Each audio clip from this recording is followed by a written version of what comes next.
Hi there, I am Sarah Jane Case, and I'm the host of your new favorite show, Enneagram and Coffee.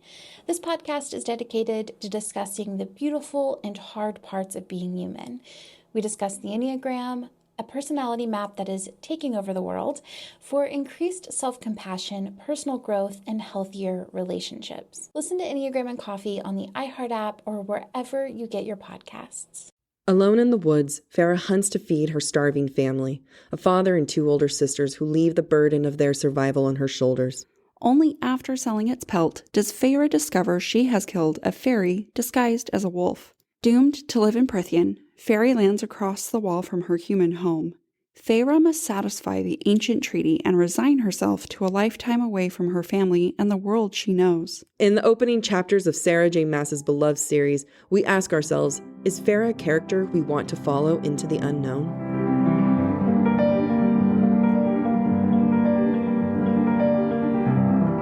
The views expressed by the hosts are entirely their own and in no way represent the thoughts or intentions of the original author. This podcast is a discussion shared to spark thought and conversation on the characters and themes of this novel. Though the hosts speak mostly within the constraints of this book, series spoilers may be discussed with or without warning. Explicit language as well as themes of sex, violence, abuse, and depression will reoccur throughout the podcast. Listener discretion is advised.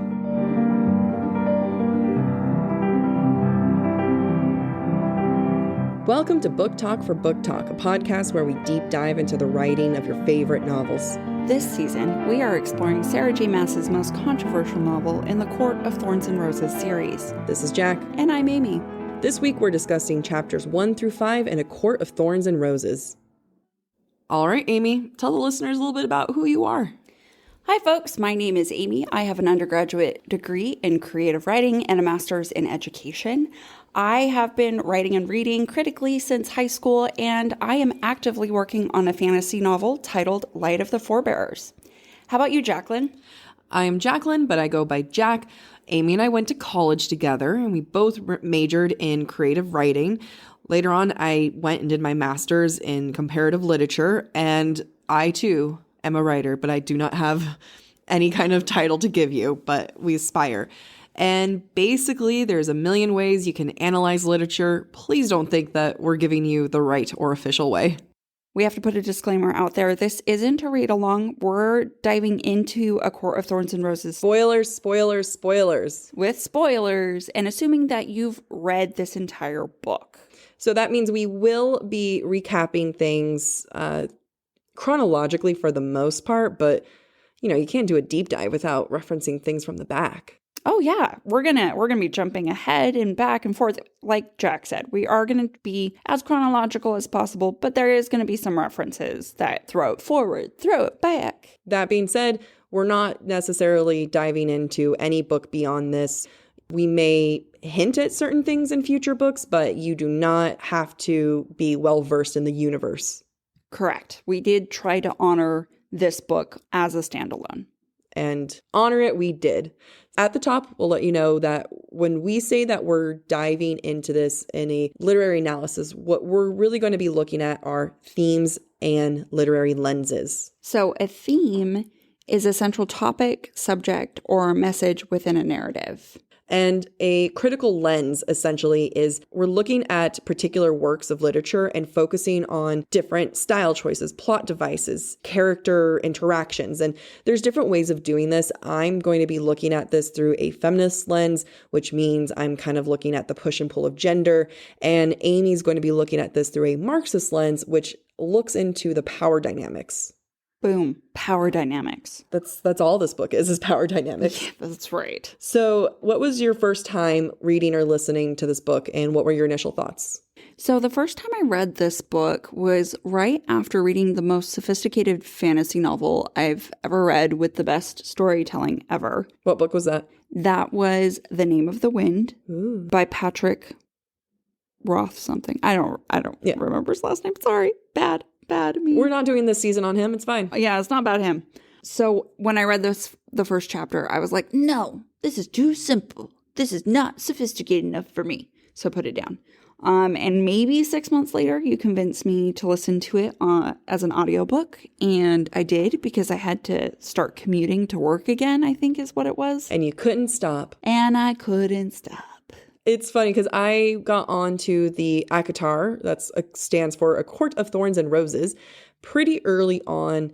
I started reading it right before the second book came out, and it was fun. I listened to it same way, and it was an enjoyable read. Okay, listen, but it really hooked me in towards the end. So I think what's interesting about when we're talking about a book and what makes it successful is the hook, essentially. Like, what is it that the publisher thought would be interesting? What is that moment that captured you, Amy, of, all right, I'm in? So for me, it wasn't until Feyre goes under the mountain. Up until that point, it just was very cookie cutter and predictable to me. So it was when we go under the mountain that I was like, oh, this is interesting. But as a writer, you expect the hook to happen much, much sooner. How about you, Jack? Same. Under the Mountain changed everything for me. If anything, the second that we went underneath the mountain, I was impressed with how much Sarah J. Maas, the author, focused on it being so cookie cutter, just so that she could tear those expectations later on. And I love that. It's, you build us up just to let us fall. And I respect that. Let us fall. More like tear us down. Tear us down. So at the start of each episode, we're going to pose questions to ask ourselves that we're actually not going to answer right away. We are going to reflect back on these questions at the end of the episode. So for today, we're asking ourselves these two questions. First, does this book convince us that where we end up is actually believable? And second, does the first chapter do what it needs to do to get us hooked? We're going to be looking at different themes as well. And the two themes that we're really going to be looking here are responsibility and Feyre's input and output of love. These are two things that carry the first part of this book, and we want to take time to look at it. And before we jump in, I want to mention one last thing, and then we get to the good stuff, folks. We are going to look at chapter 1 as an effective first chapter, but we're not going to do that till the end of the episode. So we're going to jump in right off the bat to talk about some of the themes that we noticed from chapter 1 all the way through chapter 5. All right, you got this. All right, to start us off, just going to go for the bludgeon. We're going to talk about survival and trauma. Very early on, Feyre thinks to herself, my life had been reduced to nothing but risks these past 8 years that I'd been hunting in the woods, and I'd picked correctly most of the time. Most of the time. Now, this isn't really what you expect a girl of 19 to describe her life since the age of 11. Now, we don't quite know her age at this point, but as someone who's read the book already, we know she's 19, we know she's been hunting for 8 years, and that's a really bleak life to have lived. This is what we call childhood trauma that impacts a person all the way throughout the rest of their life. I think that that's really devastating to start out a character this way. So let's talk about some of the trauma that we witness early on.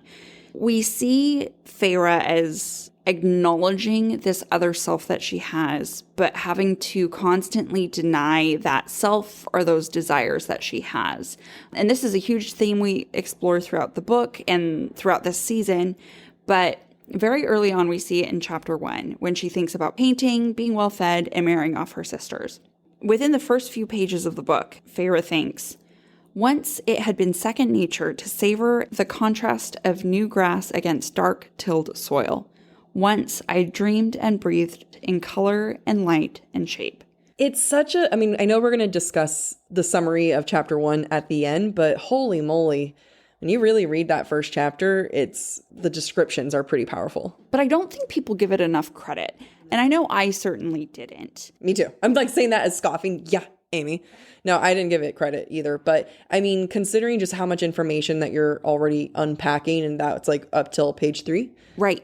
It's page 3. And this is a very early sign of how Feyre's brain works. And we're going to see this littered throughout the novel. And Sarah J. Maas is just spoon feeding us. Here's a flag. Yeah. Here's your sign. Spoon feeding us or shoving it down our throat without us even realizing it? That. Yeah. Non-consensual unidentified. Like Food shoving. food shoving. That's a different podcast. Yeah, not this one. You know, one of the questions I asked myself when I read this is, okay, she's alive, but is she actually living? And she has this thought, I couldn't remember the last time I'd done it, bothered to notice anything lovely or interesting. Like, what's the point? What's the point of living at that point? If you can't even just say this is pretty, or even let yourself. Right. Because that's the big thing, is that she's not letting herself look at this. Exactly. And we're going to see that a lot in this novel, of her recognition that, oh, that's lovely, but I can't allow myself to think that that's lovely, or I can't allow myself to dwell on it. Feyre as a character has an insane amount of control. She does. It's really impressive. And it's not something that a 19-year-old should have. Yes. I know I didn't. I thought I did. We all think we do. I mean, like, the chapter starts off with her hunting in the middle of a forest and just squatting, waiting. Yeah, in the middle of winter. In the middle of winter. I can't squat for a minute. So you said something to me that I wrote down, and that is, to survive is to endure trauma, and to endure trauma is to survive. And that is exactly what we see when we first meet Feyre. Mm-hmm. And you only get glimpses of it now, and you'll learn more later, but she's lived this really difficult life, and she's survived it. But by surviving it, she has endured trauma. And it's just really tragic that this is the character we're first introduced to. It really is a show not tell, but slightly telling. But we didn't realize we're being told. Yeah. She's just hunting. She's just hunting in a forest. It's this really strange balance that on the surface we take for granted. Yes. So speaking of hunting and it being in the forest and survival and all those things, let's think for a moment about Feyre's urge to kill the wolf or the Fae that she encounters in the forest. Her instinct is to suspect that the wolf is Fae, because that is what survival has taught her, to be cautious, to absorb the information she's been given, and to apply it in every aspect of her life. But whether or not the instinct is accurate, she has a strong urge to kill the creature in front of her for a couple of reasons. First is safety. If she doesn't kill the wolf, she's not safe. And if she doesn't kill the wolf, the village isn't safe. And also because she wants to secure food or the dough that's in front of her, because she needs to feed herself, she needs to feed her family to survive.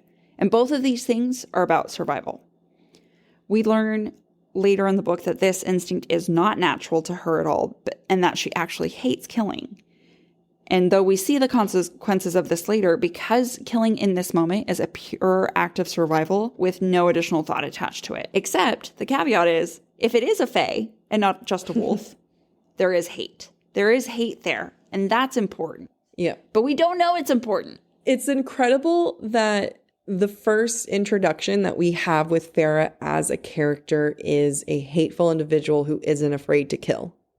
I mean, yeah, she's like afraid to kill, obviously, but she does it. She kills the wolf, and she doesn't know what it is, but, you know, if it is a wolf or if it is a fae. And I think that it's such a interesting structure, because you and I talked about it before, and again, we'll mention it, we'll talk about it more in the end, but the Feyre that we get at the beginning isn't the Feyre that we get, like the first chapter, even like the Feyre that we get in the second chapter. It's just this this instinct to kill is there, and like Sarah J. Maas does, she deconstructs that with the truth of her characters. But we don't learn that for hundreds of pages. Yeah, I mean, that's one thing that Sarah J. Maas is great at doing, is deconstructing her characters and her story. I mean, really, she's her own hipster restaurant, deconstructing everything.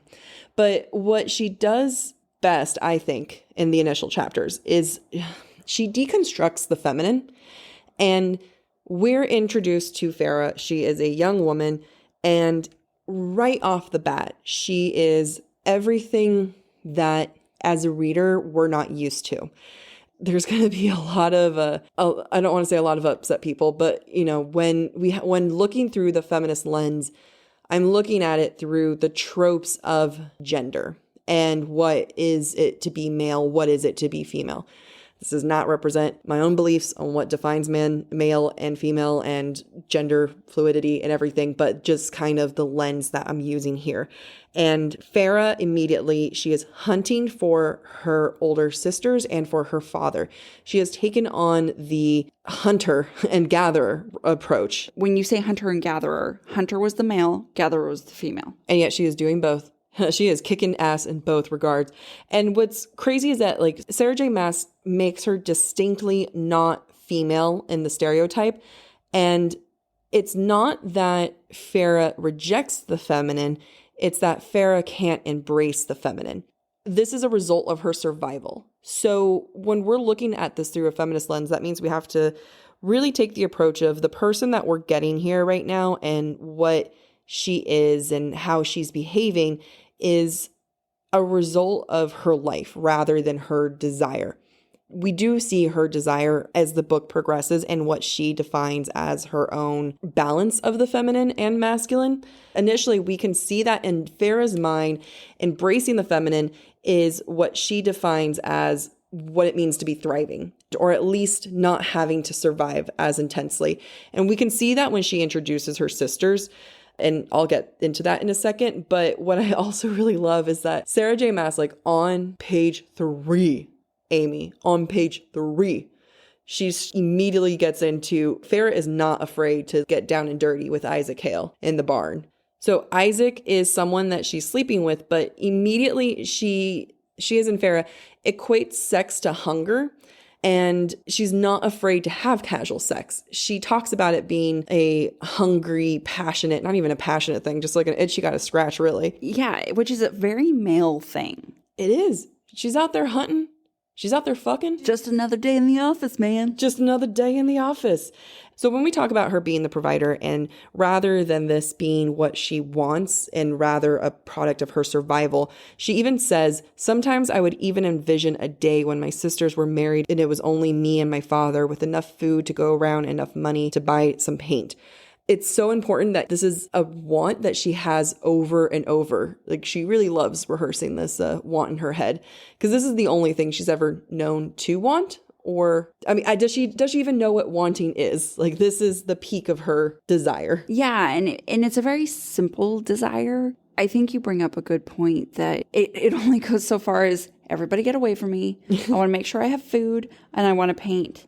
But that's just like one step towards having a life. That's not actually a life. No, that's like that's our Tuesday. Like, get away from me. I want to eat and just do my own thing. Right. Like you said, she has so much control. She can't allow herself to think past that.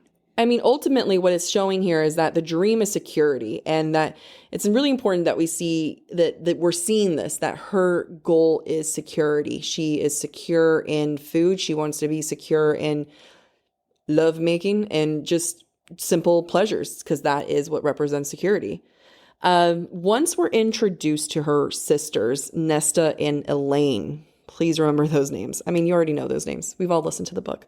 Or read the book. There are those who chose to actually read this. We did read the book a second time. Yeah, it didn't end the third time. Yeah. So we're introduced to Nesta and Elaine, and these are her older sisters.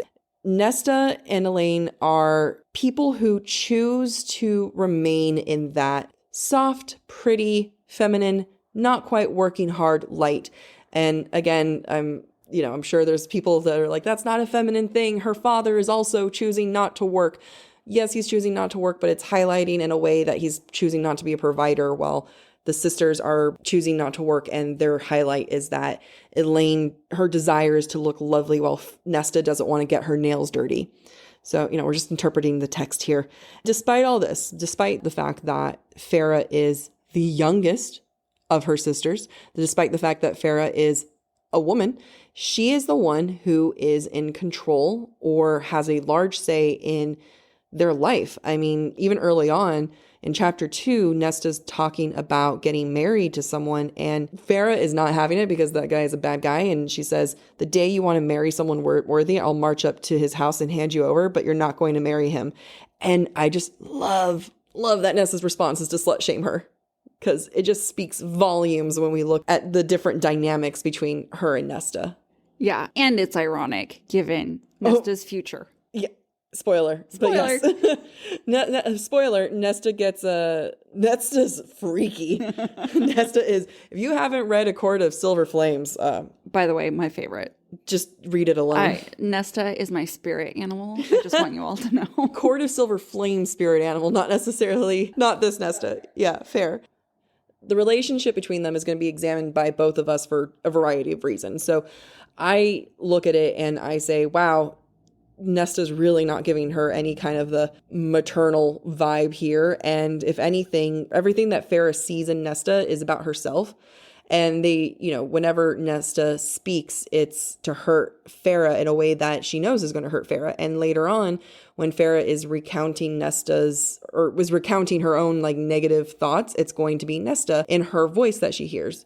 So they really bring out the worst of each other because they see that they are the same person in many ways. Though Feyre sees herself in Nesta and vice versa, there is this weird power dynamic between the two of them. This is something I want to explore in a future episode when we get a little bit further into the text. But as just a quick foreshadowing or spoiler, Feyre is going to see Nesta in the future the same way that she views the High Fae. And without knowing it, we're seeing this very early on, that Nesta treats Feyre the same way the High Fae will treat Feyre, particularly Amarantha. And this is starting to create power dynamics that are going to play throughout the novel. I think also the similarities between how Nesta and Amarantha will treat Feyre speaks volumes to the unexplored trauma that Feyre has experienced throughout her life at the hand of her own sisters. When you pointed that out initially to me, I was just like, oh my gosh, you're right. It does, because that's one of our questions. Does this get us to where we need it to be? Right. It's crazy that so early on, we are seeing what we will see later. Yeah, the tools that Feyre has and just dynamics and everything. Yeah, and that she is resilient under the mountain because of the experience of her early life. And we're getting hints of that already. So for some example, if you don't believe me, Nesta says to Feyre on page 14, "You stink like a pig covered in its own filth. Can't you at least try to pretend you're not an ignorant peasant?" Also, page 19, "You're just a half-wild beast." Pig, ignorant, beast. These are all words that Amarantha will use to describe Feyre to her face when she is under the mountain. Now insert the mind-blown emoji. Like, genuinely, I love those moments when... The reason why we're doing this podcast is because you see stuff like this, and this is just evidence of well-written work. Yeah. A well-written piece of literature. You know what's even crazier? Is that Feyre is going to think these things of herself before she gets under the mountain. She's going to use imagery that compares herself to a pig. She's going to think herself as an ignorant human on more than one occasion. And she will remember Nesta calling her a beast. But all of it's going to help her mentally survive. Yes, because she's human, and humans are resilient, whether you believe it or not. Because the Fae don't believe it, that's for sure. And that's their weakness in the end. That is their weakness. But why is she so resilient, Amy? Why is she so resilient? What a fabulous question. So I want to bring up at this point Mother Archeron. If you've only read A Court of Thorns and Roses, you've never heard the name Archeron, and I'm spoiling that for you. Feyre's family name is Archeron. Sorry. Big spoiler. Big spoiler. Not really, but kind of. The reason why I call her Mother Archeron is because we don't have a name for her. So that's the name. Another small thing that when you pointed that out, I was just, again, fantastic choice on Sarah J. Maas's part of like, here's such a pivotal but not pivotal character, and we're not going to name her. Yes, which we will discuss in a little bit. Not just in the context of Mother Archeron, but in the context of other characters as well. So why does Mother Archeron, who is pivotal in the sense that she really shapes Nesta and Feyre, but in the context of this book, Feyre, why does she have so little space in this book? Because after a third of this book, she's never mentioned again. I think that this is foreshadowed early on. We're going to see this on page 16. Feyre says, "My mother's dowry flatware had long since been sold." She also says, "Perhaps it was a merciful thing that she died. If anything, it left more food for us." Feyre is very dismissive of her mother. Cold. I'm going to jump ahead in my notes because, I think this indicates a level of resentment. She resents her mother, and she also resents Nesta. Are they in some way one and the same? Has Nesta taken on the role of the mother? Think back to how Nesta and Feyre and their mother all share the same eyes. Feyre mentions this. Nesta's eyes, my mother's eyes. Yep, exactly. I think this indicates to us that Feyre sees this weird oneness with her mother and Nesta that she hates. Instead of feeling joy about their similarities, she feels disgust. She can't even look at herself later on in future chapters because it looks like Nesta and her mother. Exactly. And I think that this is also reflected in the bed that they all share. Mm-hmm. So the bed was a wedding gift to the mother that they were all born in, that her mother died in, that the sisters now all sleep in, and that Feyre, though she paints the rest of the cottage, will not paint the bed. Why is that? Is it a sign of loss, or is it a sign of resentment that this is too entrenched in them and their history that she can't touch it? And it's also pretty interesting that this mother figure, Mother Archeron, was never meant to be more than, I don't want to call her a plot device, but she's nothing more than a very small part of Feyre because, she died when Feyre was 8. Right. It's interesting you use the word plot device because that's exactly how I view her. Yeah, I know. She is a plot device because this trope or this device of mommy issues, and what I like to call the burden of promise. And I've seen this done in other novels where someone makes a promise that influences everything they do for decades. And we see that between Feyre and the mother. But is it believable? Is it really truly believable as a driving force for Feyre? Or is it just a plot device to get us to where we need to go? You and I have gone back and forth on this a little bit. I kind of land both ways where this is a plot device because, she gives it up pretty early on.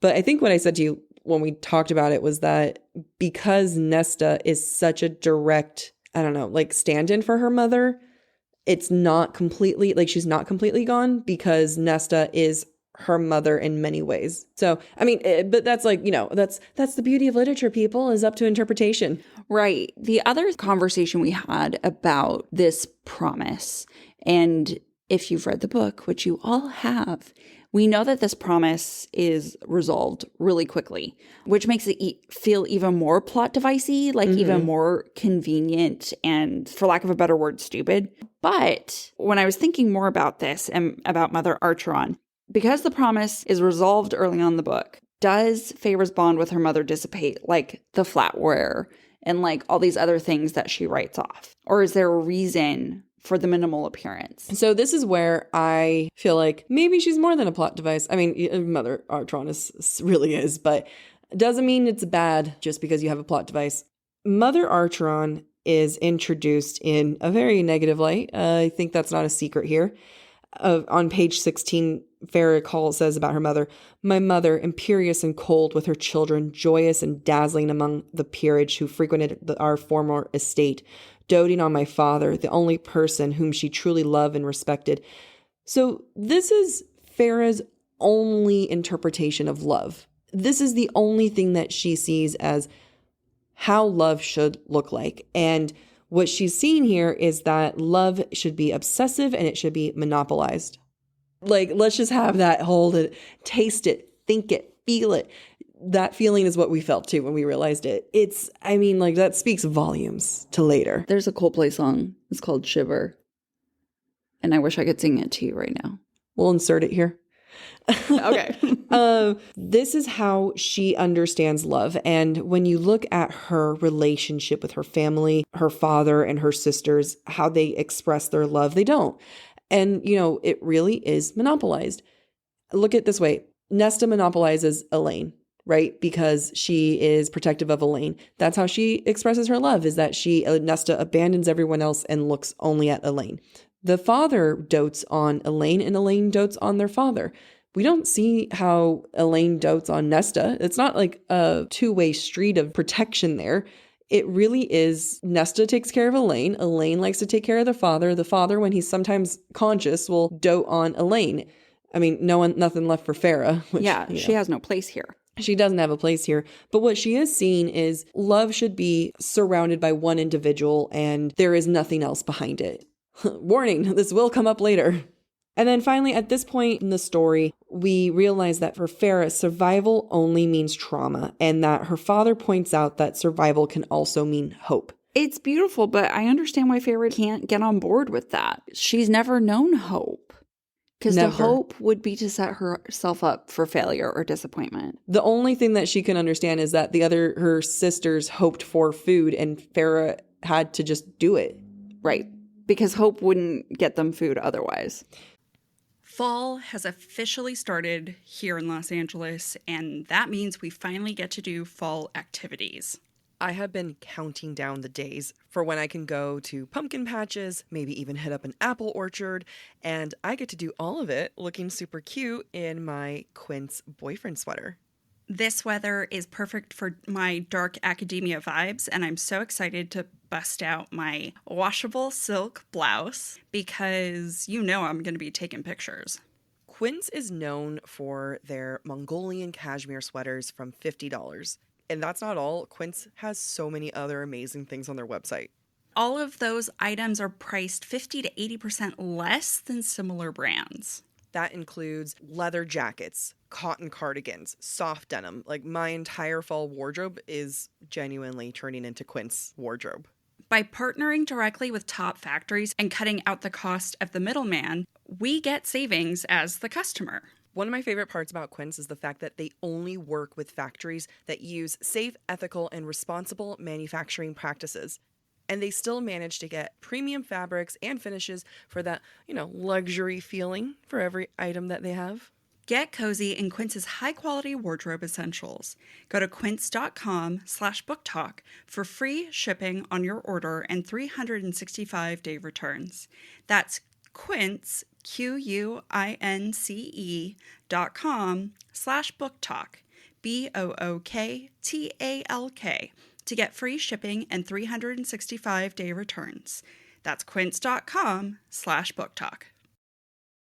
So you had some, I kind of spoiled it a little bit earlier, but you actually had a few notes on the names. Yeah, so the use of name is always an interesting choice when it comes to any author. And in the context of A Court of Thorns and Roses, so far, Feyre and her family have first names, except her father and her mother. They don't have names. Oh, you're right, huh? Yeah, the father doesn't even have a name. Not even the father has names, which is interesting. But you know who does have names? These random ass secondary characters, and they have full names. Nobody else has full names except Thomas Mandray, Claire Better, and Isaac Hale. Why is that? Jacqueline, tell me why give a secondary character a full name, but you're not going to give a full name to your main character? I gave you my theory on this before. I think that this is a great way of not wanting to describe someone. You're giving a lot of character to someone without actually having to invest in them. Yeah, you're giving them character without giving them character. Isaac Hale, Claire Better, Thomas Mandray. Like, you can Great see name. these. You can see them in your head. Yeah, I do. I do see them, but I don't know what they look like. No, they are also the only secondary characters with names. And I think that this also signals to readers they have some significance. Mm-hmm. And their significance varies. Yeah. And the reasons for their significance is different. But these are not characters you want to forget. I mean, props to Sarah J. Maas for mentioning Claire Better so early. So early on. So early. That's not even something I caught until the second read. Yep. And it was just like, oh shit, you knew what you were doing. You knew, damn it, you were good. Yep. And Nesta knew Claire. Yes. Nesta knew. So when Claire comes up again later in the book, she is mentioned as a childhood friend. But you don't remember Nesta having mentioned her this early on. Wait, is she really mentioned as a childhood friend? Yes. But that's not accurate, though, because Claire... A friend from the village. I don't remember. Do I need to look this up now? Oh, yeah. No, I got it wrong. I misspoke, folks. It says, I blurted the first name that came to mind, a village friend of my sister's, whom I'd never spoken to and whose face I couldn't recall.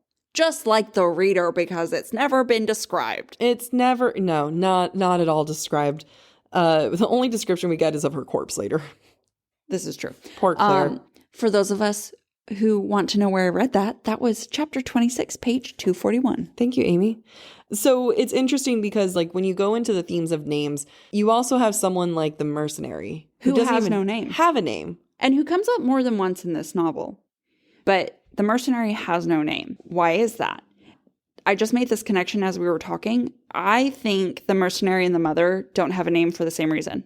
Because Feyre is meant to see herself in both of them. So when the mercenary pays too much for the wolf pelt and the doe hide that Feyre goes to the market to sell, Feyre asks why. And the mercenary responds on page 26 by saying, "Someone once did the same for me and mine at a time when we needed it most. Figure it's time to repay what's due." And here we're introducing the idea of karma and paying it forward. And I think that this foreshadows Feyre's future, that she'll get to a point in her life where she will also be in a position to pay it forward, to repay what is due. I mean, that's even like, are you referencing book 2? Yes. Yeah.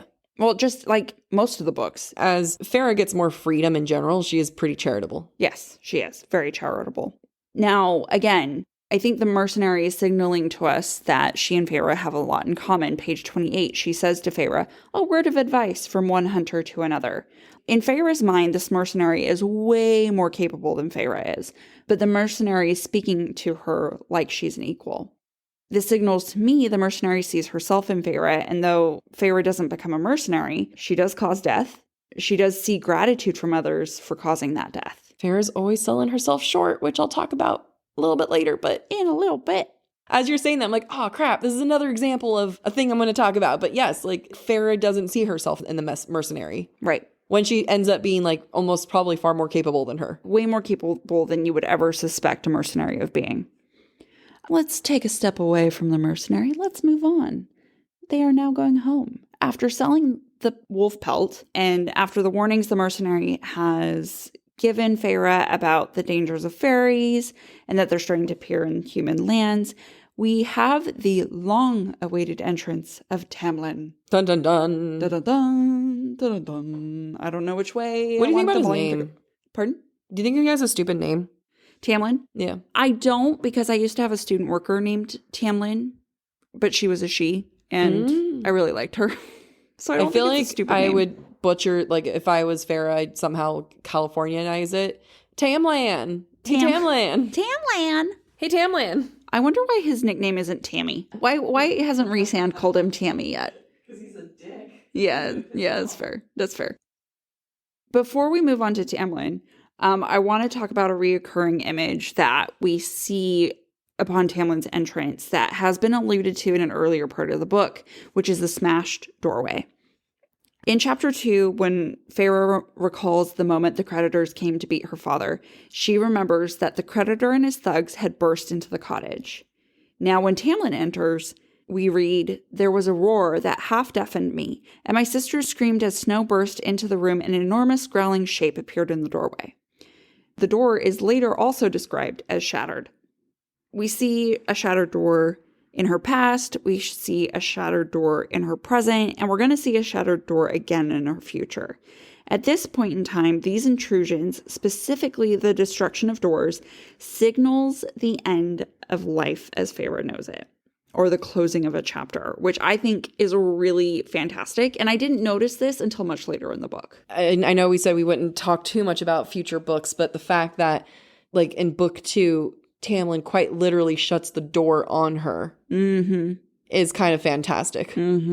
Now that you're talking about this. Yeah. And doors and thresholds always have significance. In literature, it's a very, like, mirrors, doors, thresholds. Yeah. It's a very common thing. So anytime a threshold or a door is specifically called out, it is worth paying attention to.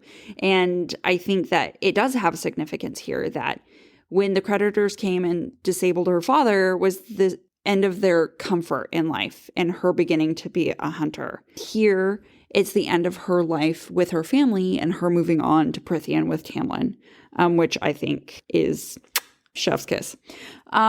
So speaking of Tamlin demolishing doors with no respect. Like, he really didn't have to. He didn't have to. He could have knocked. He really, I mean, or he could have just like walked in. Like, he didn't have to, like, I get that, like, you know, he's like a fairy. He doesn't have to knock for humans, but.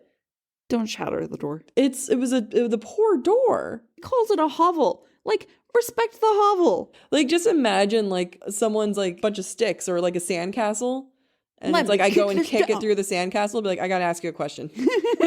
Sorry. Did you kill my friend? I got to have a question to ask you. Oh, you didn't do it? All right, I got to go kick another sandcastle in. It's so awful. Tamlin's the asshole on the beach that's stomping on everyone else's. Yes, on everybody's sandcastle. Yeah. Which is exactly how Sarah J. Maas depicts him. He multiple times talks about wrath and rage. Like, there's very violent imagery. He's all these violent animals: lion, hound, elk. I mean, an elk's not violent, but it's got antlers and it's intimidating, right? I love that, like, even with the way she makes him is, like, not quite a lion. Yeah, not quite a lion. He's kind of half-assed. There was no doubting the damage his black dagger-like claws and yellow fangs could inflict. He yells, "Murderers!" The beast roared, hackles raised. And then the roar was gone, but the wrath lingered, perhaps even traced with sorrow. Oh. And his answering growl was the definition of wrath and rage. So much wrath and rage. Rage. Rage. Rage. Rage. So why do we ignore this? Like, why do we ignore the fact that this man is just a ball of angry fire? I mean, he really is a ball of angry fire. And, like, this is where the context of spoilers we're going to be referencing throughout. This is what he should want to happen. Why is he so angry? Like, I know his friend died, but he's actually finally getting what he wants. Right. And if you're trying to get this girl to fall in love with you, do you walk in yelling murders? I mean, maybe it's just his way he's trying to get them to get Feyre to, like, do the treaty. It is an act. Okay. I'm sure it's real. Is it, though? I don't think so. I feel like Lucien, a spoiler for next episode, Lucien has to convince him. Yeah, fair. And I'm just going to go again with the whole half-assery. Like, Tamlin is a half-asser. He's got half the ass, half the re. Yeah, that.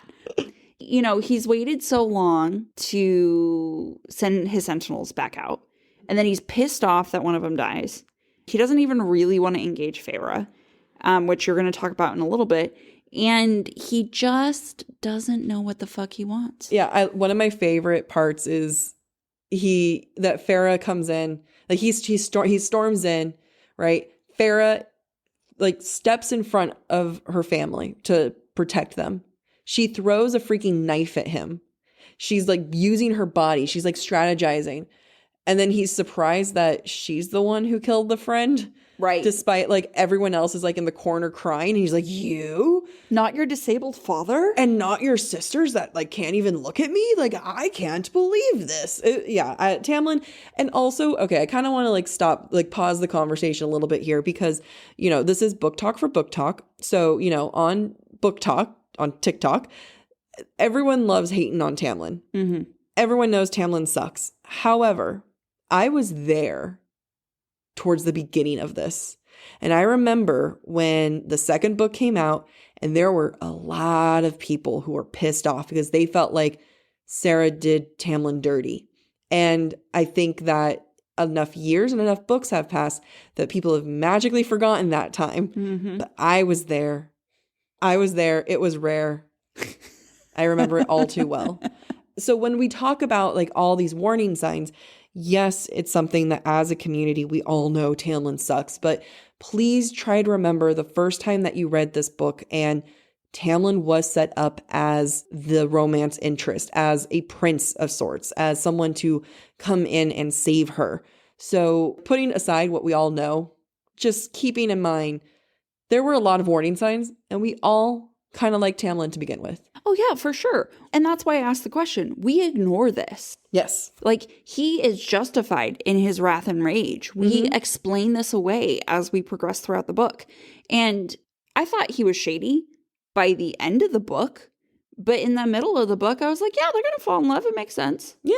Why not? I mean, I was even like, the second he, like, turned into a hot fairy, I was like, nah, I'm on board. It's fine. Yeah, exactly. Oh, he blonde? Oh, he blonde? He thick? He got a mask on?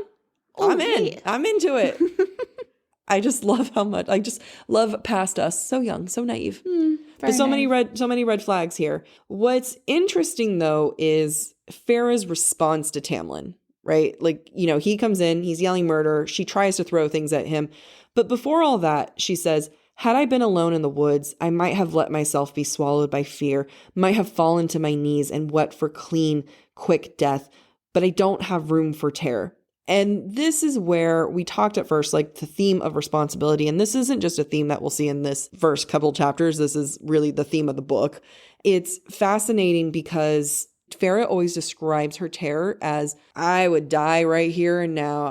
Damn it, this is horrible. I would give in right here, but shucks, I just can't. And she does this over and over again of like what she would do if she didn't have to survive for other people. And, something that we talked about with the mercenary, where she can't even imagine seeing herself as the mercenary because like Feyre has a theme of just selling herself short. And eventually she gets that confidence. Maybe not in this book, in later books, but it's sad to see. I mean, it's amazing to see where she starts and where she ends up. But, how she handles Tamlin's experience is interesting. Also, how Feyre handles her goodbye with her family is so important here.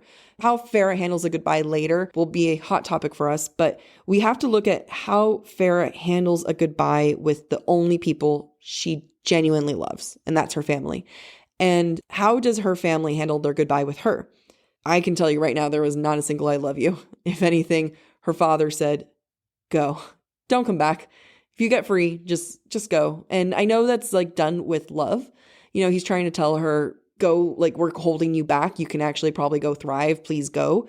It's a, Lassie moment, go Lassie. We don't love you, right? You're just trying to save Lassie.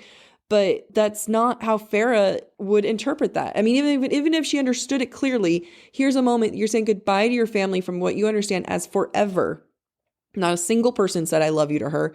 Not a single person showed remorse of her leaving. Please stay. Please don't do this. I mean, her dad did say like, take me instead, but there wasn't any I love yous, and she couldn't do anything for them. The only thing she initially wanted was, can you kill me outside so that, they don't have to clean it up. How that plays out is just really huge for her. I think it speaks a lot to how she processes information. Yeah. And we see a shift in that later in the book too. Oh yeah. I actually get like really bummed out for her because as they're riding in the forest, her and Tamlin, and she's just thinking about her family, like, oh my God, they're going to die without me. I can't believe it. They're never going to survive without me. She's smug also. She's worried about it, but she's also feeling a little smug. It's a very human trait. It's something that I think we can all relate to. We don't want the people that we love to hurt or to be in pain or anything like that, but we want them to miss us and to kind of hurt a little bit, like, oh, life is a little harder without me, isn't it? Yeah, Jack, your life would be a lot harder without me. Oh, I already know this. I already know this. But what hurts for me is that she never gets to have that moment with her family because Tamlin later, as he reveals later, immediately the family forgets, except for Nesta. He comes over, he sends like money to them. He takes care of the father's leg. And they never actually get to miss her or hurt without her. Even though she can be grateful for that, it also is hard to know that at this point in her life, no one has ever needed her or missed her. Yeah, you feel worthless. Yeah. Like what value do you bring? You bring no value. Which, I mean, I know we're jumping way ahead here. When she gets that information, she really deflates. And if you think about this moment here where she's smug a little bit and her initial fear for her family, it never gets to play out. She's never been missed or wanted in her life. It's, as sad as that is, it's not as sad and pathetic as the fact that Tamlin, her and Tamlin are talking. Actually, she's talking to Tamlin. She's just asking him questions. He's her captor. She's allowed to ask a few questions. And he gets annoyed with her. I didn't even catch this the first time I read it or the second or third time. He gets so annoyed with her, he enchants her to sleep. It's not to keep the secret of the wall safe or how to get to his place. I always assumed that's what it was, but it says pretty clearly that it was in the middle of like, he was annoyed with her and then like mid-sentence and just, nope, you're done talking. And this begins a precedence of their dynamic of consent. that is something that if like her first interactions with him are not being able to necessarily move or like to fall asleep, and she forgives that pretty early on, it's a slippery slope. Yeah, talk about power dynamics that, oh, this is just the way it is, and I'm powerless because I'm human, and I'm just going to accept everything he does because he's a fairy and he has power. Like, pretty shitty. Oh, yeah. Damn, that's shitty. Again, another warning flag that we just accept, and she just accepts. Yeah, I mean, and we move past. And I think, like, you know, it was phrased in such a way and made us believe, like, oh, yes, he had her pass out for safety or, like, you know, not being able to trace the location again of how to get back and forth to the wall. But at the same time, it's amazing because that's a thing that Sarah's doing where she's making us think like Feyre without realizing it, because we dismiss it too as readers. Yep, so true. So, you know, what's my favorite thing is when we dismiss things that later turn out to be pretty big things. Which is my favorite thing. Which are also known as? I call them breadcrumbs. Breadcrumbs. We're going to be Hansel and Gretel, folks.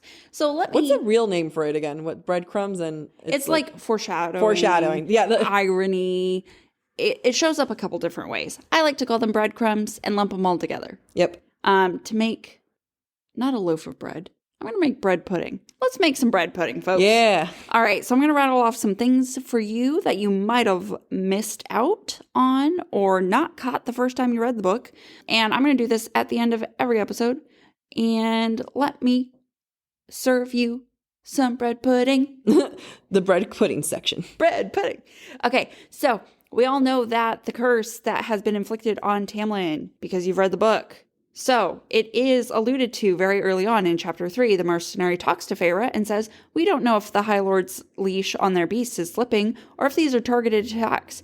I guarded an old nobleman who claimed it had been getting worse these past 50 years. Funny how 50 years is kind of a magical number here. What? Yeah. Chapter 4, Tamlin lies about the treaty in order to get Feyre to go with him in order to break the curse. And Feyre explicitly states to him, you don't need to mention that loophole. But she thinks to herself, well, fairies can't lie, but they could omit information. We later learn the loophole is a lie. Yeah, it's a big old lie. All right, Feyre's destiny as savior of the fairy world. This is great. This is, goosebumps. You've just been making out with the chef at this point. Yeah. Okay, chapter 1. While contemplating killing the wolf, Feyre thinks, yet maybe it would be a favor to the world, to my village, to myself, to kill him while I remained undetected. And you know what? It is. She does save the world because she killed the wolf. All these things happen. Yeah, none of it would have happened if she killed the wolf. Like, if she little does she know that she wants to kill the wolf to protect her village, but killing the wolf protects the world. Yeah. Like, wow. Yeah.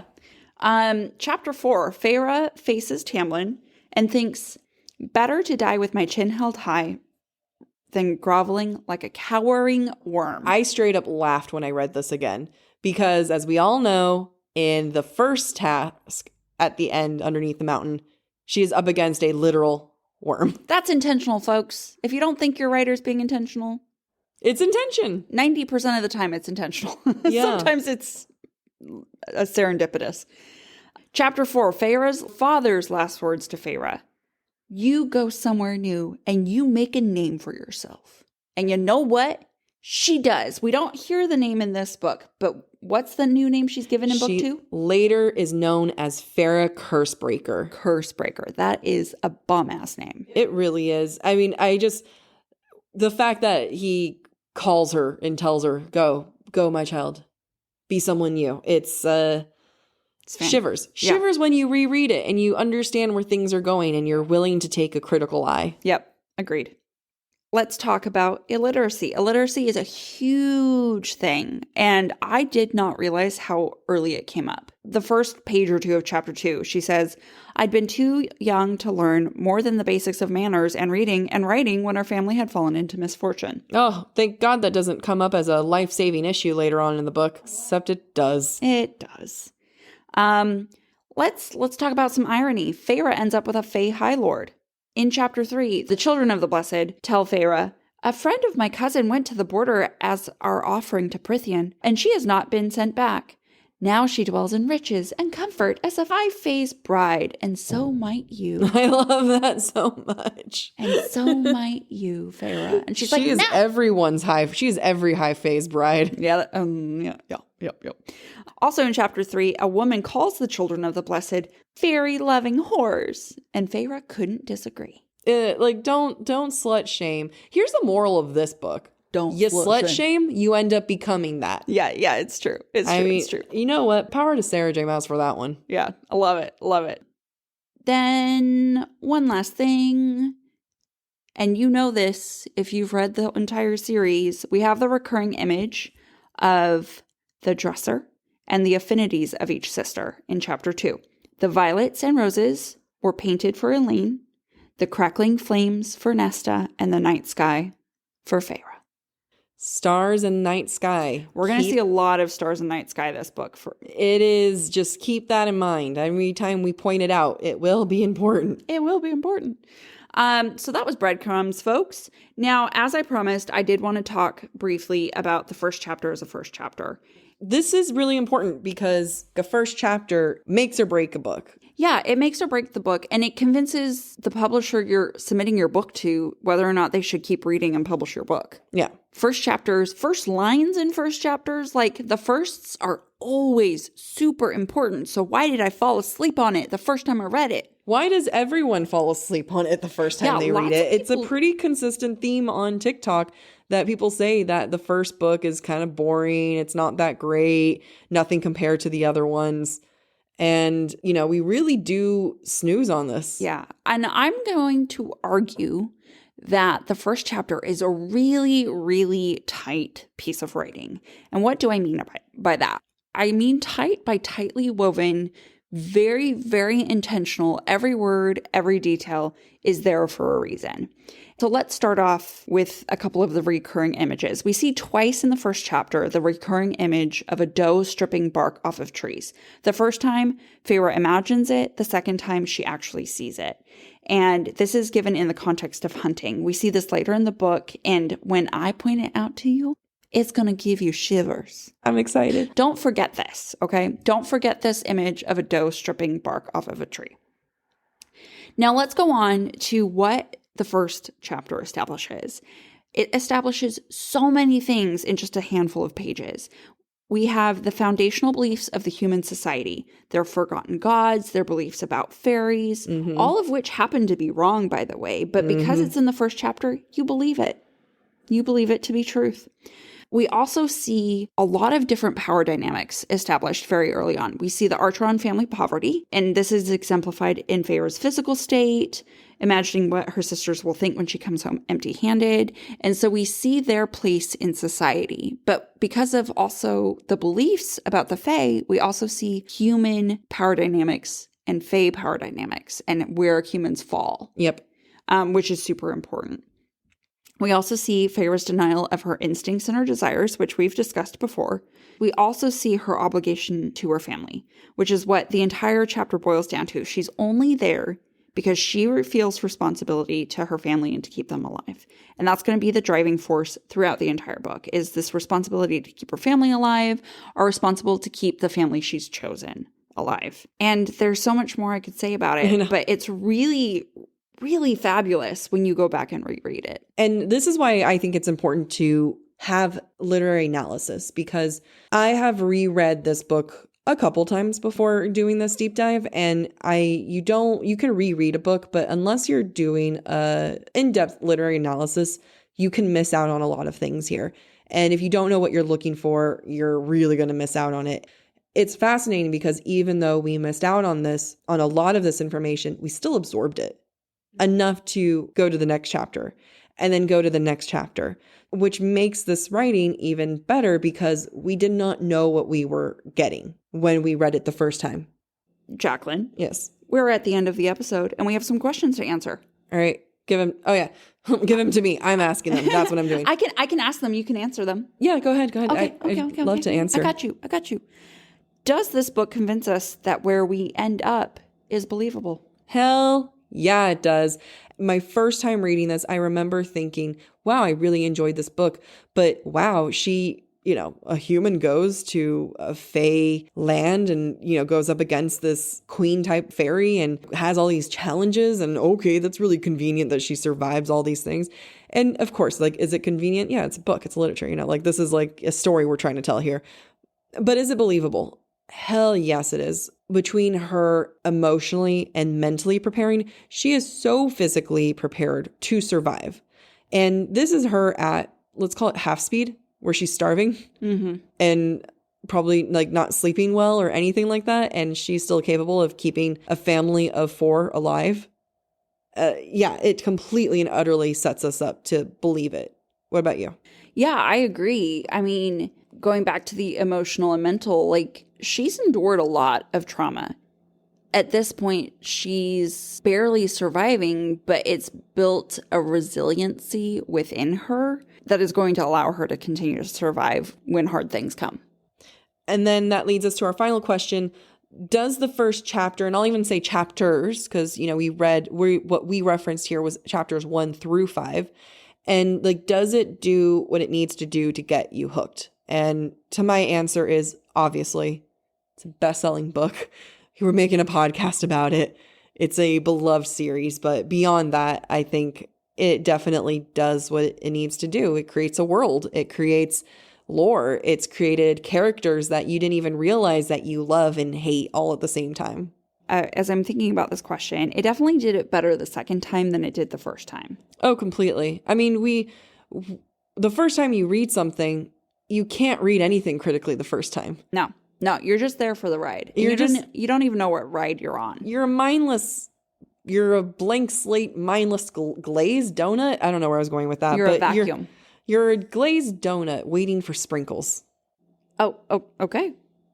That's an image. Yeah. That's some figurative language. You don't know what you're taking in when you're taking it in. That's exactly right. You're a big tub of lard is what you are. I just want you to know. No, not you. Oh. No, the reader. The reader. I wasn't talking about you. It's because I ate ice cream. I was looking at the wall. I ate ice cream for dinner. That's why.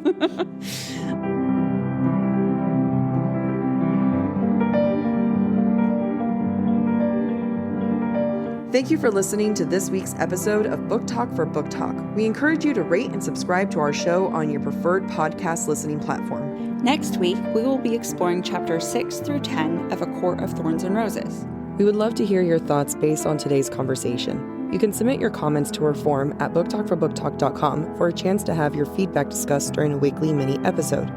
If you are enjoying the podcast, please visit our website, booktalkforbooktalk.com, to view our latest merch and learn about supporting the show through Patreon, Ko-Fi, or Venmo. Or find us on TikTok and Instagram. Our handle is booktalkforbooktalk. Bye.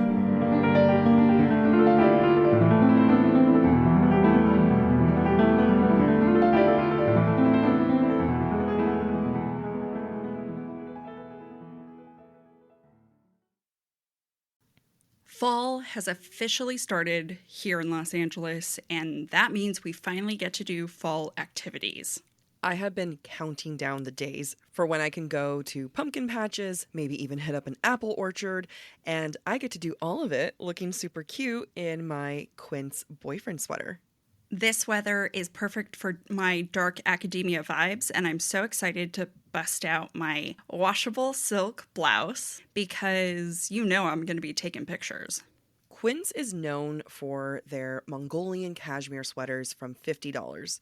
And that's not all. Quince has so many other amazing things on their website. All of those items are priced 50 to 80% less than similar brands. That includes leather jackets, cotton cardigans, soft denim. Like, my entire fall wardrobe is genuinely turning into Quince wardrobe. By partnering directly with top factories and cutting out the cost of the middleman, we get savings as the customer. One of my favorite parts about Quince is the fact that they only work with factories that use safe, ethical, and responsible manufacturing practices. And they still manage to get premium fabrics and finishes for that, luxury feeling for every item that they have. Get cozy in Quince's high-quality wardrobe essentials. Go to quince.com/booktalk for free shipping on your order and 365-day returns. That's Quince, QUINCE.com/booktalk, BOOKTALK, to get free shipping and 365-day returns. That's quince.com/booktalk.